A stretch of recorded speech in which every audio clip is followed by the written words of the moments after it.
श्रुतिस्मृतिपुराणानाम् आलयं करुणालयं नमामि भगवत्पादं शङ्करं लोकशङ्करं शङ्करं शङ्कराचार्यं केशवं बादरायणं सूत्रभाष्यकृतौ वन्दे भगवन्तौ पुनः पुनः ईश्वरो गुरुरात्मेति मूर्तिभेदविभागिने व्योमवद्व्याप्तदेहाय दक्षिणामूर्तये नमः। सदाशिवसमारम्भां शङ्कराचार्यमध्यमाम् अस्मदाचार्यपर्यन्तां वन्दे गुरुपरम्पराम्। ॐ सहना भवतु सहनौ भुनक्तु सह वीर्यङ्करवावहै तेजस्विनावधीतमस्तु मा विद्विषावहै। ॐ शान्तिः शान्तिः शान्तिः।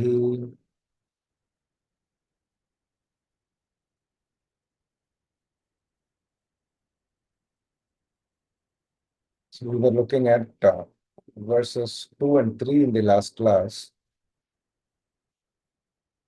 So verse 2 talked about creating a certain healthy detachment from going after wealth.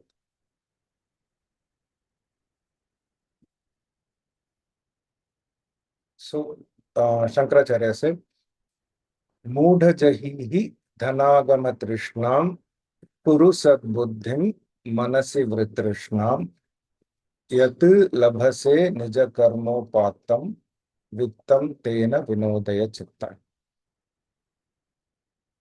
So give up this endless thirst for wealth.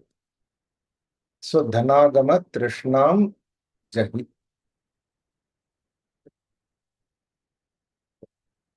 Kuru sadbuddhim manasi vitrishnam.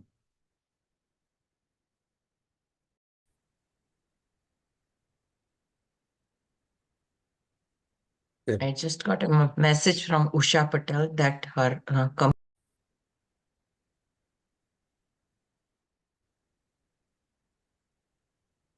Kuru sadbuddhim manasi vitrishnam. Mudha jahihi dhanagama trishnam. Kuru sadbuddhim manasi vitrishnam. And then focus all your attention. Contemplate on the absolute reality. Kuru sadbuddhim. Manasi vitrishnam. Having freed your mind from all kinds of cravings, distractions, cravings. Yat labhase nija karmopatam vittam tena vinodaya chittam. And be contented with what you get and what you really need. Be satisfied with whatever you have. What Shankaracharya is trying to indicate is that as long as our basic needs are taken care of or fulfilled, don't waste any more time on accumulating more and more wealth. So generally people shift their goalposts. So they say, I need certain amount of wealth. And after that target is reached, so then you want more. And it never ends.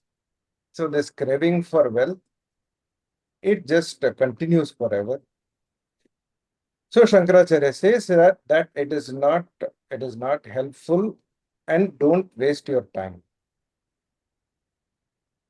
And in the third verse, Shankaracharya talks about creating dispassion from the attraction for the pleasures of the flesh. So from carnal pleasures. So here it is said from the standpoint of the attraction of a man towards a woman. He says, Nari stanabhara nabhi desham drishtva maga moha vesham etan mamsa vasadi vikaram manasi vichintaya varam var. So this is a basic biological urge of a man towards a woman or a woman towards a man. But when it is extended too far, then it just becomes a waste of time. So Shankaracharya says that create a healthy aversion for this carnal pleasure. So once it is satisfied, create a mindset so that you don't have that craving anymore. Generally, it is thought that it is okay for one to satisfy this biological urge. But when it is not overcome, even when a person gets older, after having satisfied it, then it is an unnecessary distraction.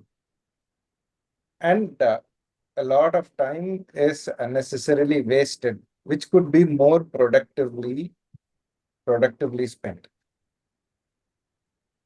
So Shankaracharya says how much time you spend in thinking about it and then trying to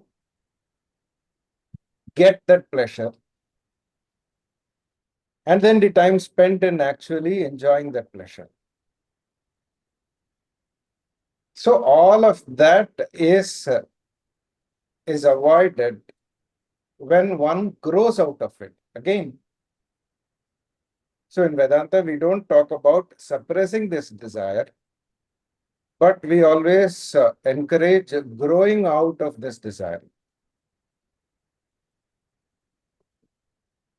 So in the youth, it is natural, it is normal. But over a period of time, one needs to also be able to ignore that craving. So whenever it arises in the mind, one should have the capacity to ignore and dismiss it. Because the moment it arises, so that is the most critical point. The moment the desire arises, if you are able to dismiss it at that moment, then you can move on to something else. But if one allows the thought to grow inside one's mind, then dismissing later becomes more and more difficult. So the key to avoiding this craving is to be able to dismiss that thought the moment it arises in the mind. So over a period of time, if it goes away, it is good. But Shankaracharya just points out that one needs to be aware of this, and one needs to be wary of this craving. And this should not be encouraged indiscriminately. So uncontrollably. So that is what is pointed out in this verse. So these two verses talk about the two main cravings or the distractions of a human being, the craving for wealth, the craving for the carnal pleasures. So two basic cravings any human being has. And then we'll move on to the third verse.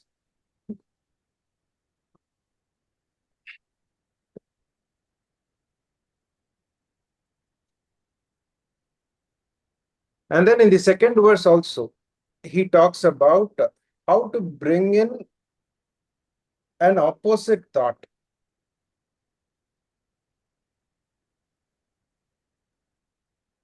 So, Nari Stanabhara Nabhi Desham Drishtva Maga Mohavesham. So, Etan Mamsa Vasadi Vikaram.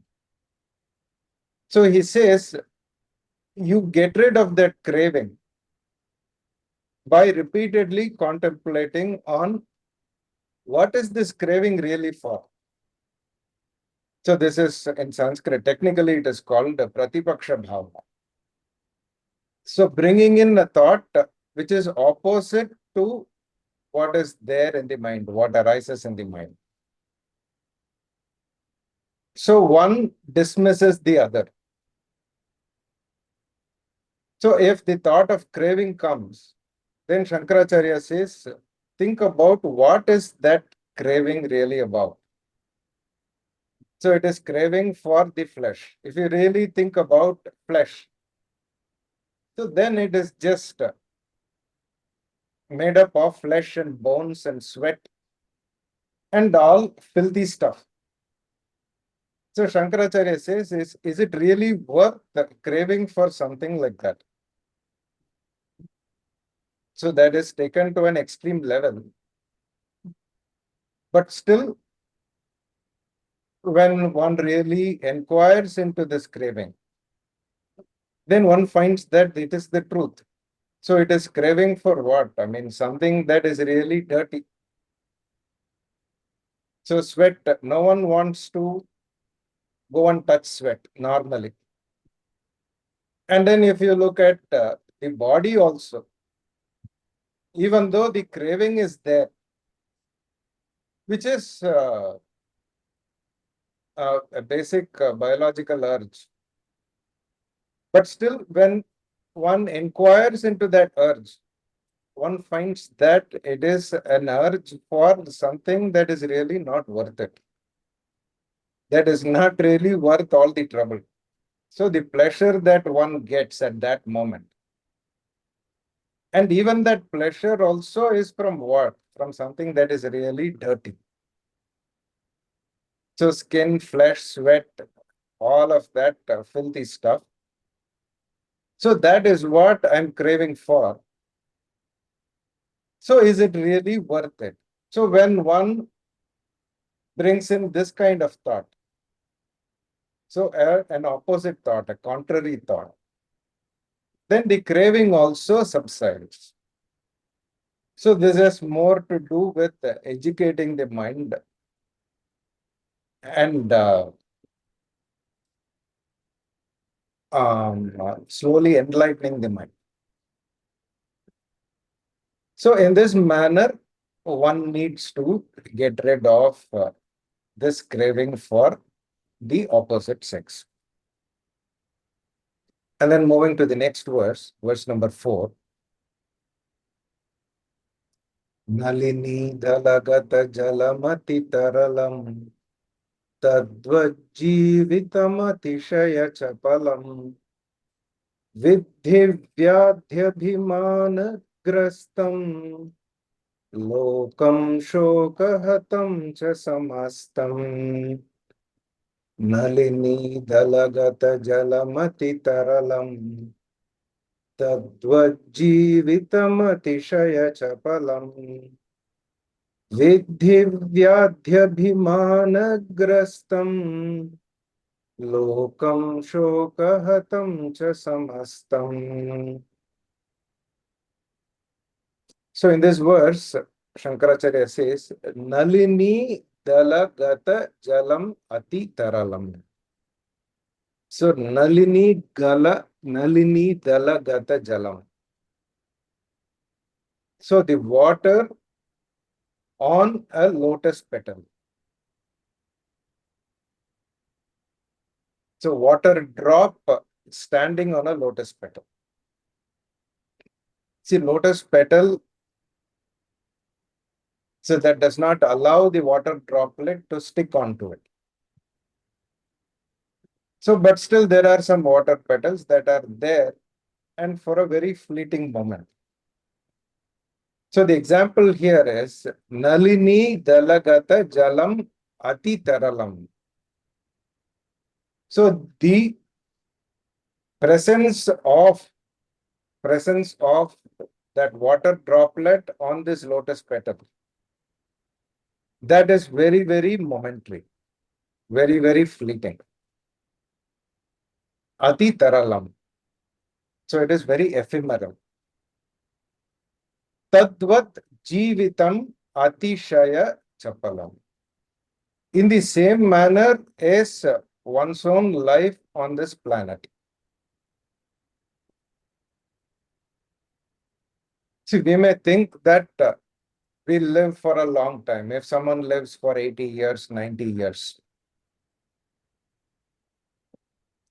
So we may think that it is a long life. But when one looks at the bigger picture,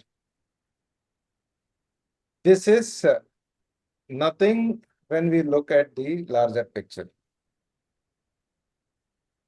So this creation, according to science, or I think our galaxy, it is 8.64 billion years or something, the lifetime of this galaxy. And then we are probably at the midpoint. And in this long time frame, we ourselves have come to this earth so many times in so many forms. So it could have been a man or a woman. So this lifetime I may be a man or a woman. But I could have been a man,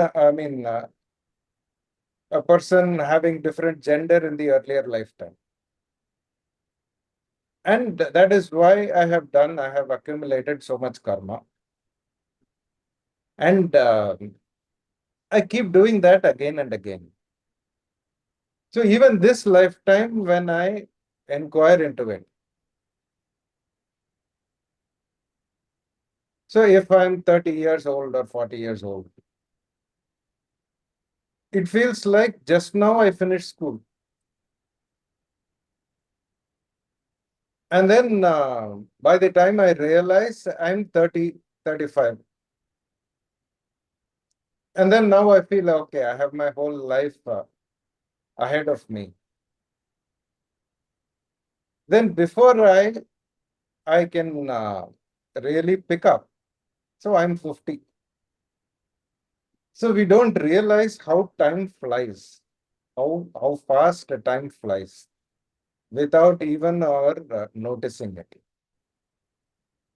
That's why he says, Nalini dalagata jalam ati taralam tadvad jivitam atishaya chapalam. So just as ephemeral as the water droplet on the lotus petal is, as fleeting as the water droplet on the rose petal is, on the lotus petal is. In the same way, life is also so momentary. So life is so short-lived. Vidhi vyadhi abhimana grastam. Lokam shokahatam cha samastam.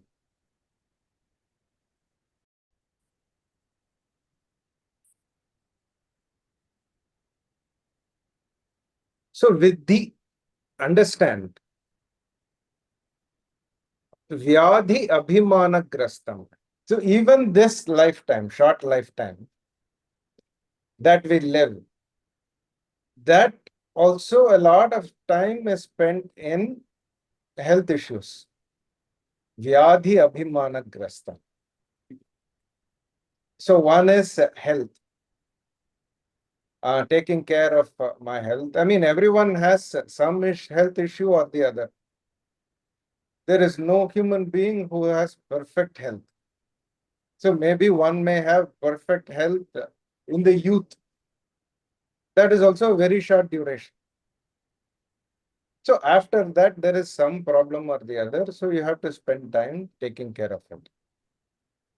And that is one big job, one big time-consuming job. And the next time-consuming job is satisfying my own ego, pandering to my own ego. So pandering to my own individuality, my own accomplishments. and satisfying my own individual pride. See, all accomplishments to a reasonable extent, they are justified. But beyond a certain point, they only serve to satisfy one's own ego and pride. So Shankaracharya says that how much time do you want to waste your time?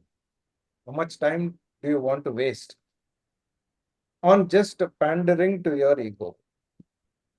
Unnecessarily encouraging your ego.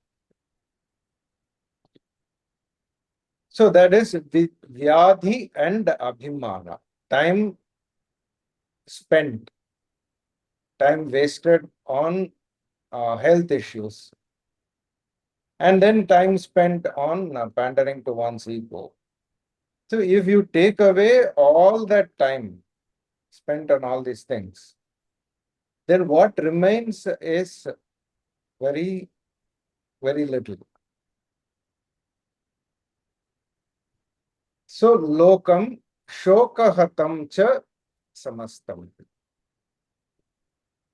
And then that little time also, a lot of it is spent in being unhappy.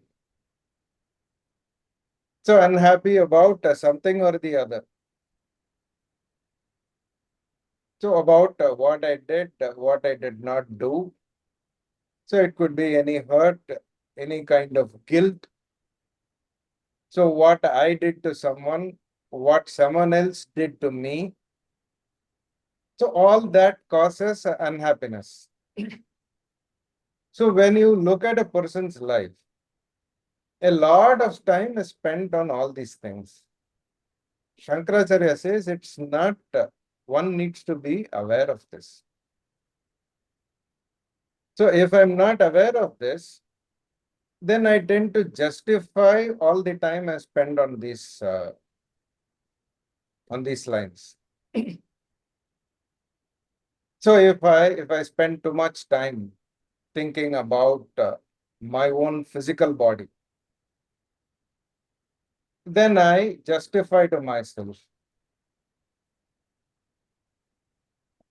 that it is it is my body, I have to take care of it. And then the time spent on satisfying my own ego, my own ambitions. So I try to justify that I need to accomplish certain things, I need to achieve certain goals. But for what? Shankaracharya is just making us question. So is it really worth it? Because even if one is satisfying one's ego, then how long does that satisfaction last? So anything that I accomplish, so even if it is something that is very difficult to accomplish, so I grow in my career, and then I reach a certain position, get a certain stature in the corporate world or in the society, somewhere. But in the long run, in the bigger picture, how much of it is it really worth it? How much of it is really retained? So all of it, that momentary, that satisfaction I get, and then I start working towards something else, some other ambition, some other goal, or fulfilling some other desire. So this becomes an endless process, lifetime after lifetime. It is not just one lifetime. I have done this so many lifetimes earlier. This lifetime also I do the same thing. And then next time I will come back and then start afresh and do the same thing. So the question is, how many times, how long do you want to keep repeating this? Because the purpose of one's life is not just going through the same routine again and again. The purpose of life is much bigger. Something, life is meant for gaining something far superior, which is knowing the truth of oneself. So spend your time on that and not waste your time on just satisfying these irrelevant or momentary desires that you may have. That's why he started by saying Bhaja Govindam, Bhaja Govindam, Govindam Bhaja Mudhamate. So as I explained, Govinda here, Bhaja Govindam means not just worship the Lord. So Govinda, the meaning of the word Govinda essentially refers to the absolute reality. So contemplate on the reality of oneself. Contemplate on the truth of oneself. Govindam Bhaja. So spend all time on such contemplation as much as possible. As long as one's fundamental needs are taken care of, then devote as much of time remaining as possible for contemplation on the truth of oneself, on the reality of oneself. Govindam Bhaja Mudhamate. Samprapte sannihite kale nahi nahi rakshati dukrin karane. So that is how he started. And then he is elaborating on that. So in this verse, he says, even inquire into all the activities that you are spending your time, and do a cost benefit analysis. See if they are really worth it.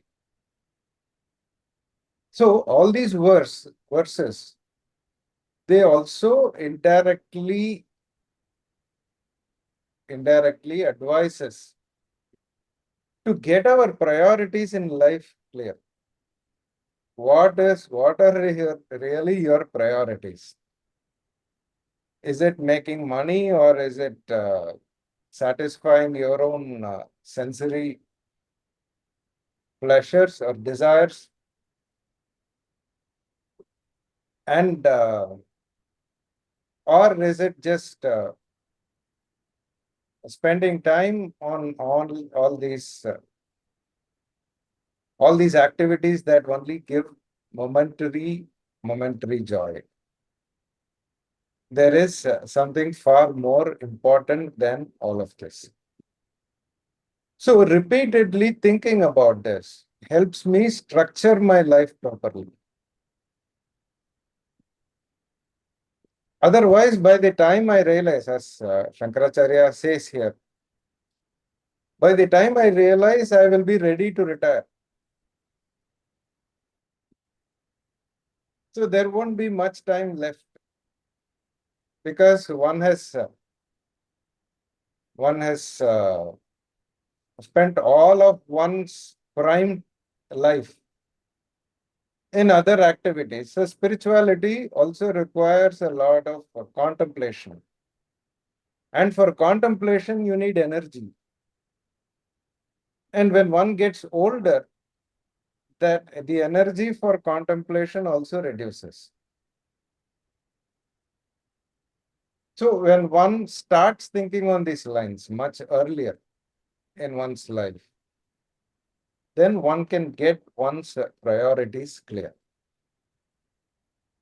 So all these verses also, they serve towards having the right kind of priorities right from when I'm young. So that's why finally he says, Lokam shokahatam cha samastam. And also lot of time is spent in being about unhappy unnecessarily. Lokam shokahatam. So shokena hatam. So completely taken away by unhappiness, hijacked by unhappiness. So shoka hatam cha samastam. We'll move to the next verse.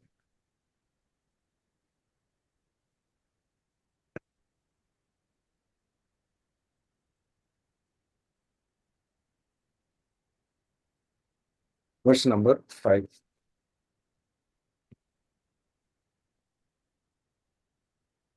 यावद्वित्तोपार्जनसक्तः तावन्निजपरिवारो रक्तः पश्चाज्जीवति जर्जरदेहे वार्तां कोऽपि न पृच्छति गेहे यावद्वित्तोपार्जनसक्तः तावन्निजपरिवारो रक्तः पश्चाज्जीवति जर्जरदेहे वार्तां कोऽपि न पृच्छति गेहे.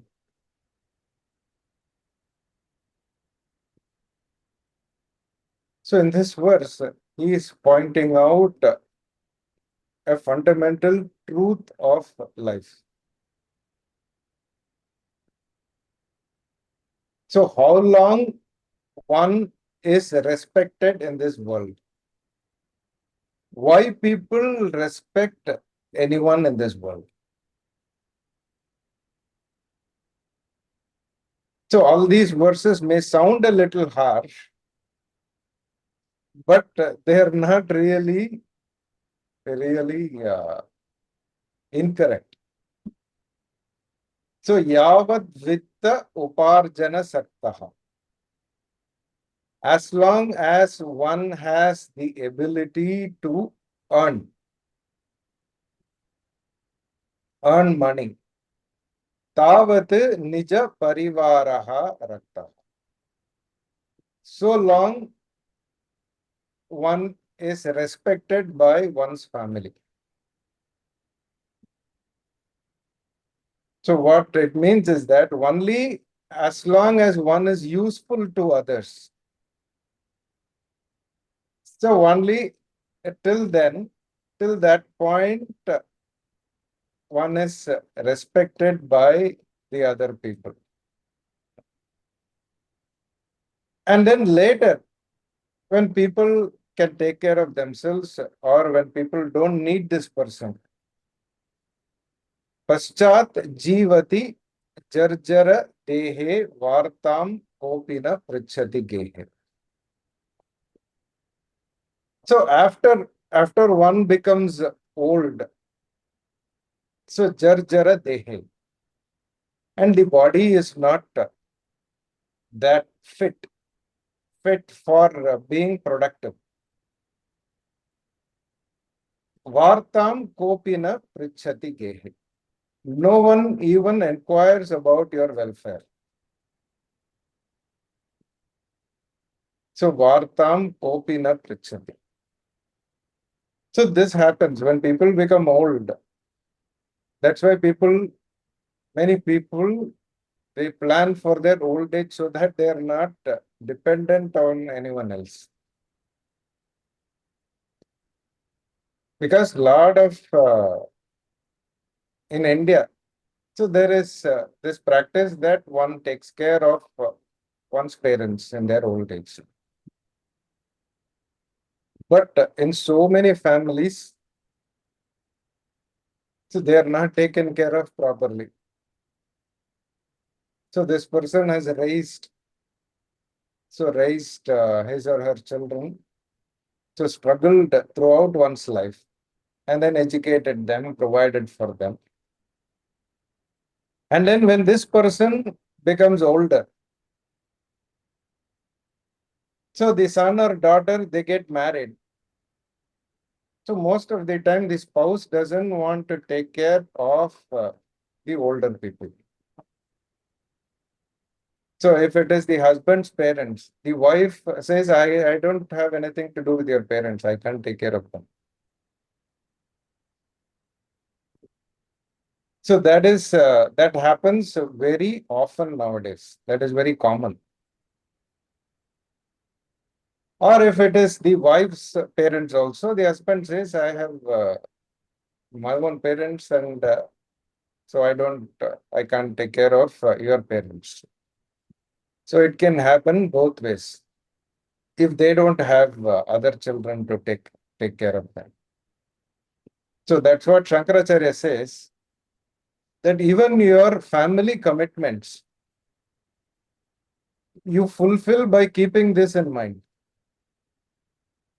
Don't become excessively attached to your family, thinking that they really love you, they really respect you. See, people respect others only as long as they have some benefit, which is the law of or which is the nature of all human beings. There are some people who also dutifully carry out their responsibilities. But Shankaracharya says, still people, when one becomes older, so one only becomes a burden to other people. So one only ends up depending upon other people. So that is, so remember that. So keep that in mind. Yavad vitta uparjana saktaha तावत् निज परिवारः रक्तः पश्चात् जीवति जर्जर देहे वार्तां कोऽपि न पृच्छति गेहे.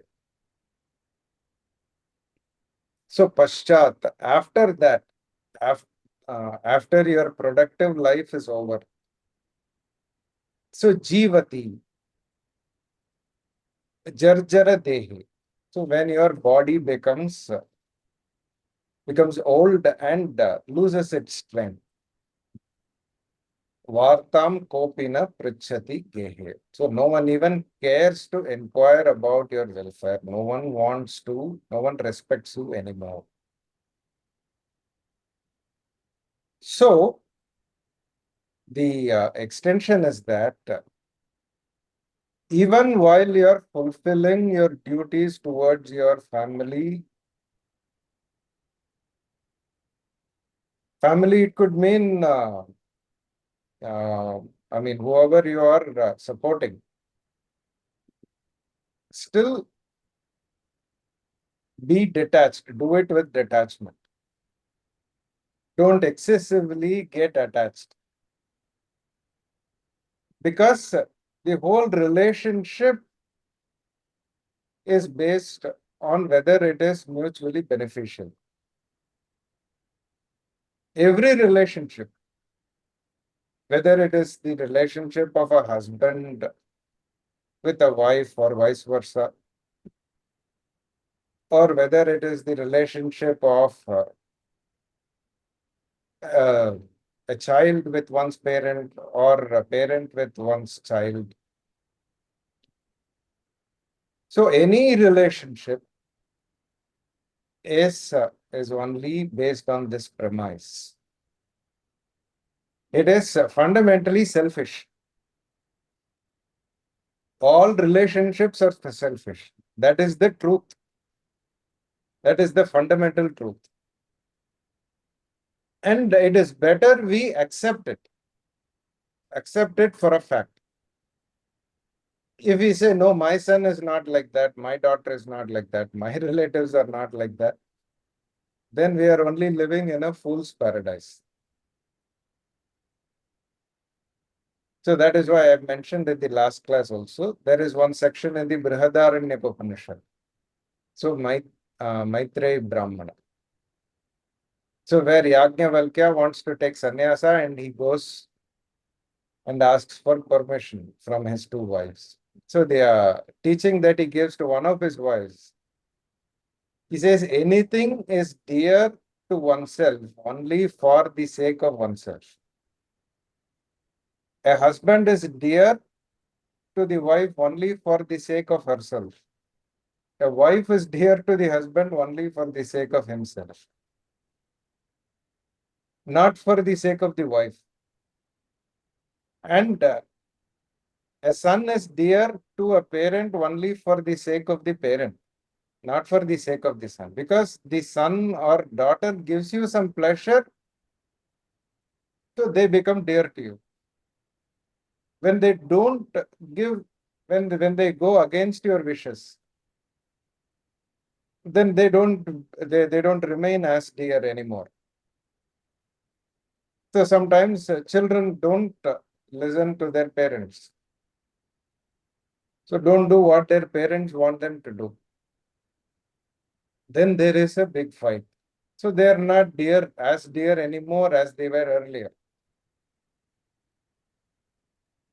So anything becomes dear to oneself only for the sake of my own pleasure, my own satisfaction.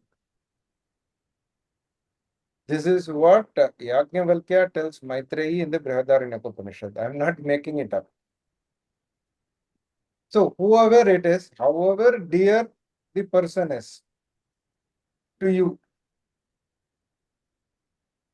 be very clear or do not have any doubt whatsoever that that person is dear to you only as long as that person gives you some pleasure. So if that person does not give you that much pleasure anymore, then you feel like moving away from that person. That is why a lot of marriages in the beginning, they say there is so much love. So I love this person more than anything else in the world. But then later, after some time, it completely changes. So that much love that was there in the beginning, that is not retained, that reduces. So if you can quit the marriage, people quit the marriage. If not, you just learn to pull along with that person.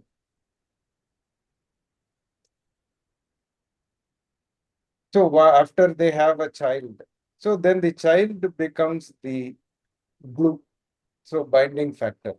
So for the sake of the child, both of them manage to pull along.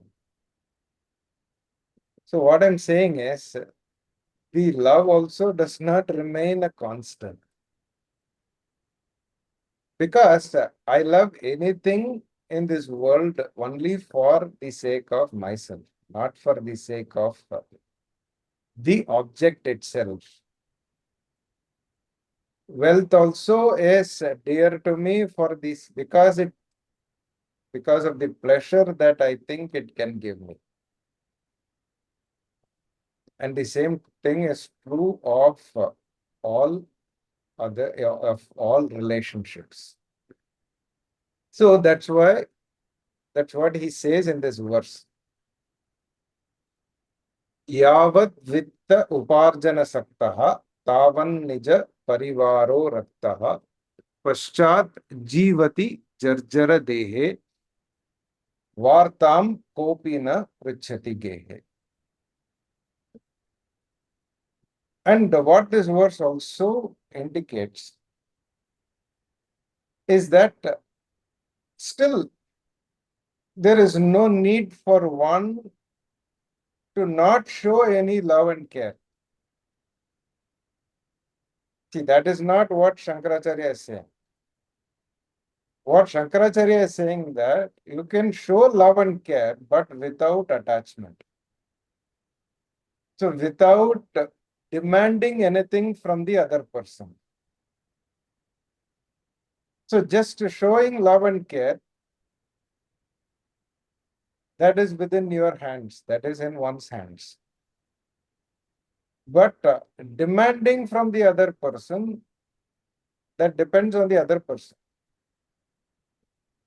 So the other person may agree to fulfill your demands or may not want to fulfill your demands.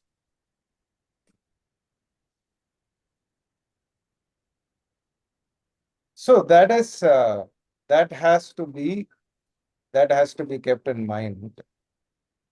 And relationships also,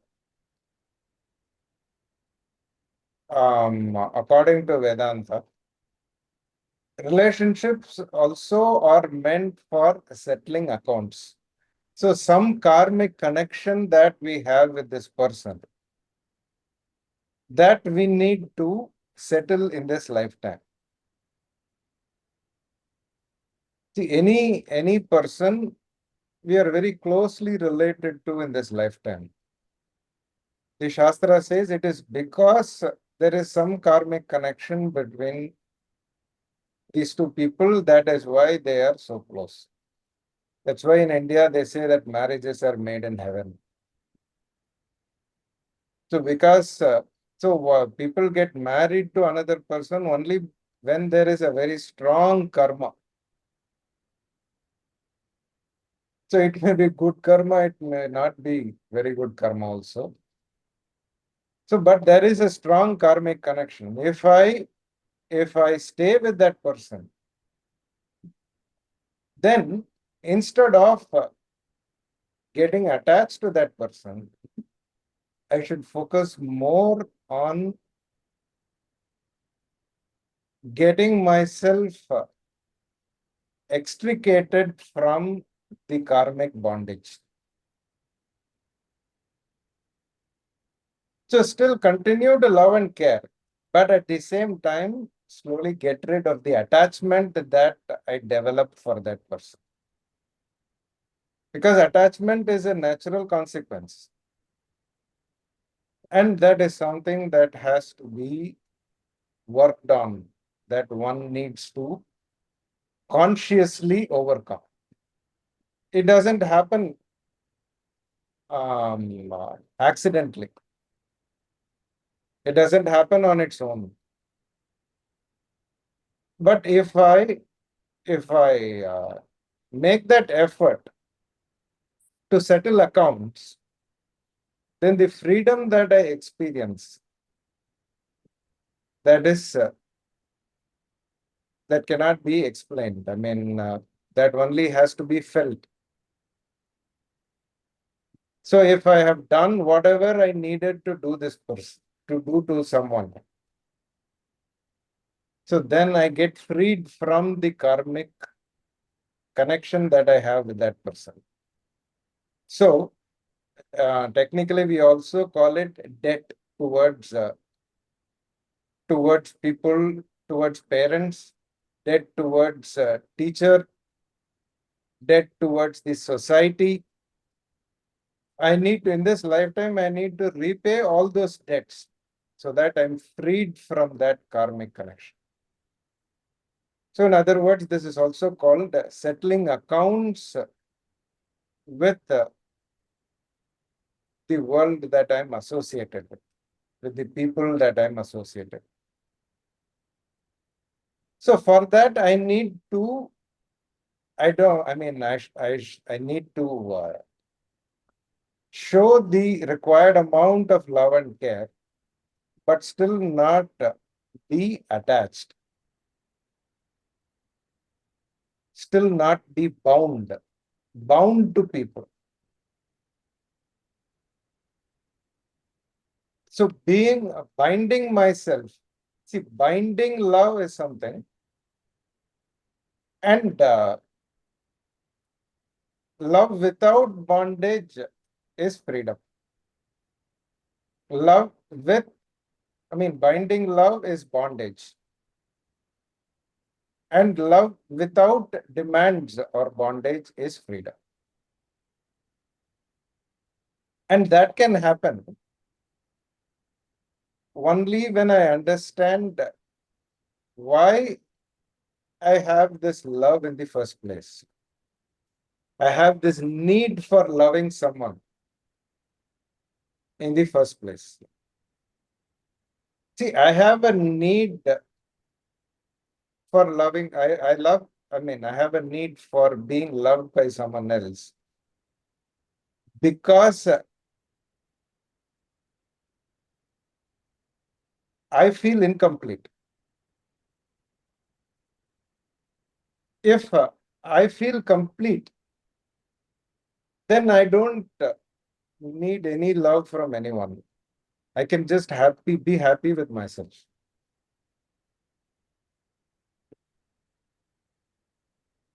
See, anyone demanding love from anyone else, it only means that that person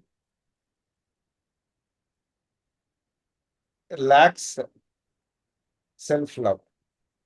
So that person does not love one's real self properly, adequately.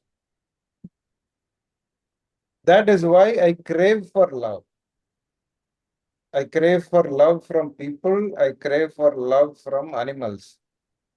People have pets primarily for this reason, because they get unconditional love from pets.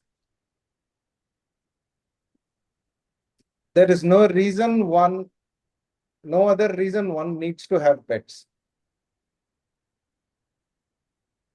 I'm not saying there is anything wrong in having pets, but there is that fundamental feeling of lacking inside. That is why you want a pet, so that the pet can love you unconditionally, because it is programmed. You train it to love you unconditionally. Whether it's a dog, cats don't, but dogs do. So they give you unconditional love. So cats are very selfish. So, but dogs give unconditional love. So that craving for love is only because I'm inadequate.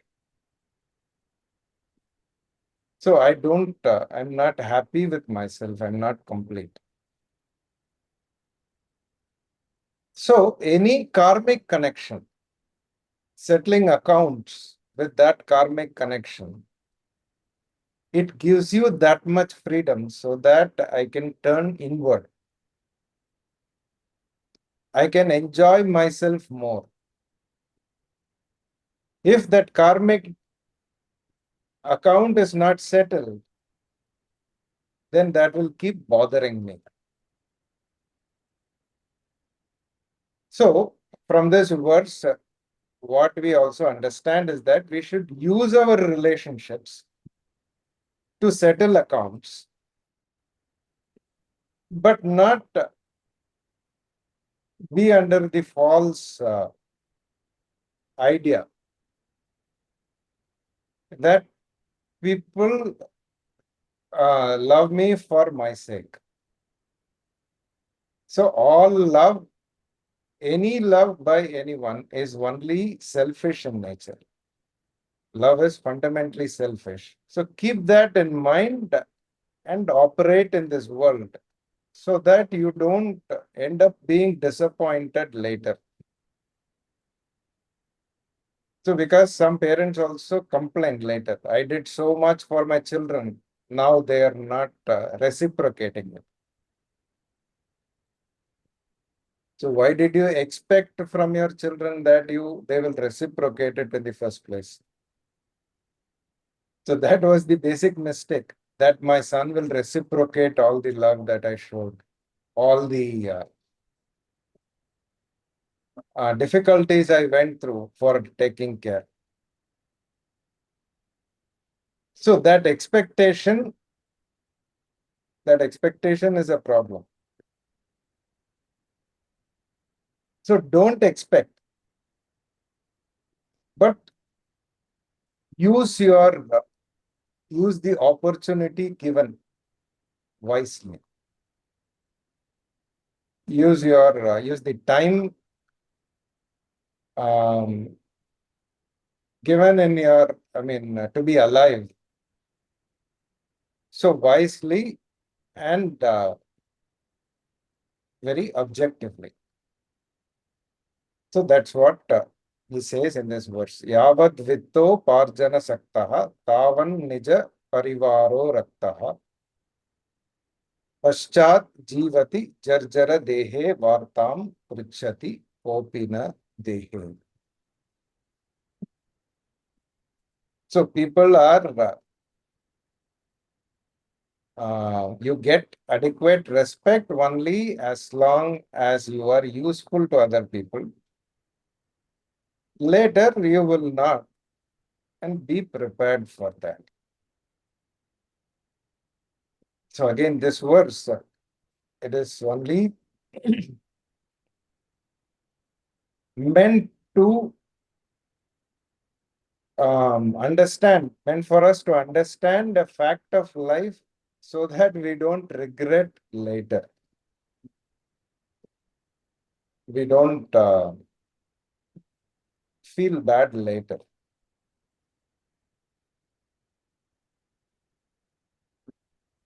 Then we'll move to the next verse. Verse number 6. Yavat pavano nivasati dehe tavat pruchhati kushalam gehe gatavati vayau deha paye bharya bibhyati tasmin kaye. He extends the same idea,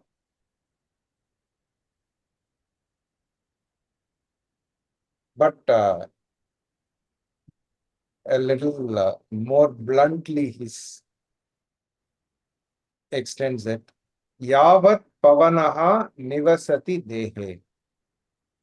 As long as there is life in one's body. Tavat pritchati kushalam gehe. So until then, people will inquire about your welfare. Gatavati vayau deha paye arya bibhyati tasmin kaye. So when life goes out of this body, then even one's wife will be scared of going near the body.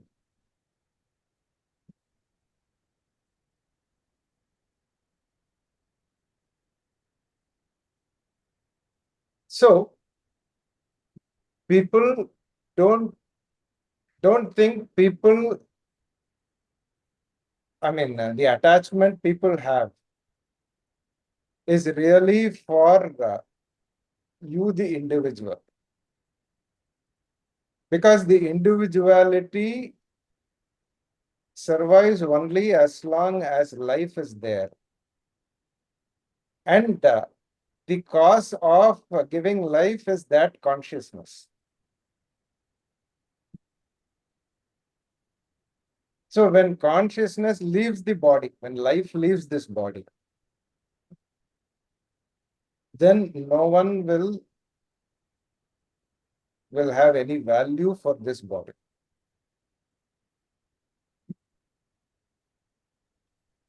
So what he's saying is that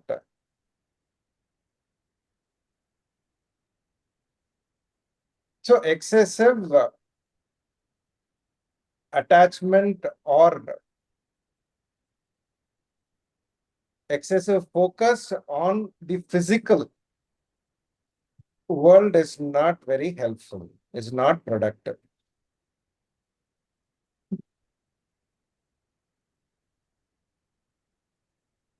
So don't be centered on your physical body. Don't be centered on the individuality. Expand yourself. Individual body is not is only incidental. I mean, it can't be denied, it can't be ignored, but only give as much importance to the physical body as much as necessary. Don't don't be excessively focused on the physical body.